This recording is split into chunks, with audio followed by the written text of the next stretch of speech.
This is the biggest dump slum in Egypt, and these are the Zabaleen, the garbage people of Cairo. They are trash collectors that go around the streets recycling and filling up their donkey-pulled carts and pickup trucks with residents' trash. Then they bring all of that trash to their homes where they sort through it with family. Every single family that lives here does this. See, Cairo is one of the biggest cities in Africa, and it has everything you can imagine a big city would have. However, one of the things that the city of Cairo doesn't have is a good sewage and recycling system. It had actually gotten so bad that it led a community of Coptic Christian Egyptians, now known as the Zabaleen, to live in a trash-filled neighborhood where they became an essential part of society. Because immigrant Christians came from the countryside and virtually had no money, they saw an opportunity to recycle in their streets, earning a few cents for a living. Little by little, the Christian community started recycling more and more streets until the government granted them a space so that they would stop expanding, which then turned into the biggest dump slum in Egypt. Even worse, the government signed multiple garbage disposal contracts with foreign nationals instead of offering a wage to the people already doing it. That's the thing. They don't actually get paid for any of the work. Despite servicing over 5 million people and keeping the city clean, they still go unpaid. The Zabaleen recycle more than 85% of everything they collect,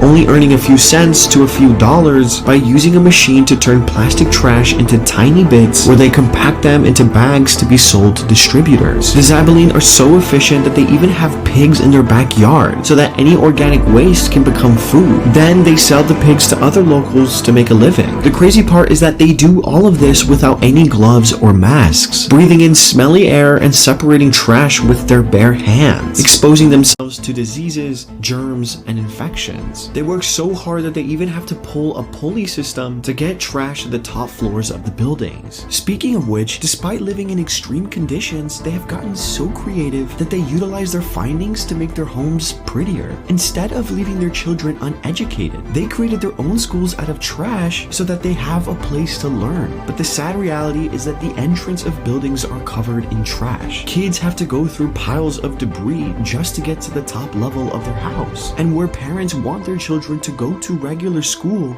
can't afford to break out of the poverty cycle. Collecting and managing waste requires an insane amount of labor, and the Zabaleen often have horrible back pains as a result of carrying pounds of trash. Those who aren't making enough through trash collecting own and sell pigeon farms on the rooftops of their homes. Only a small minority of the Zabaleen have actually made a fortune from the recycling businesses. You see, Egypt's biggest slum is just a reflection of the lack of an efficient waste management system. It's sad to see people who are so full of love and life, people who play such an important role in the lives of every Egyptian living in Cairo, living in conditions completely surrounded by waste. And unfortunately, there is still a lot of stigma surrounding being a Zabaleen, even though in reality, they are doing essential free work for one of the most visited and populous countries in Africa.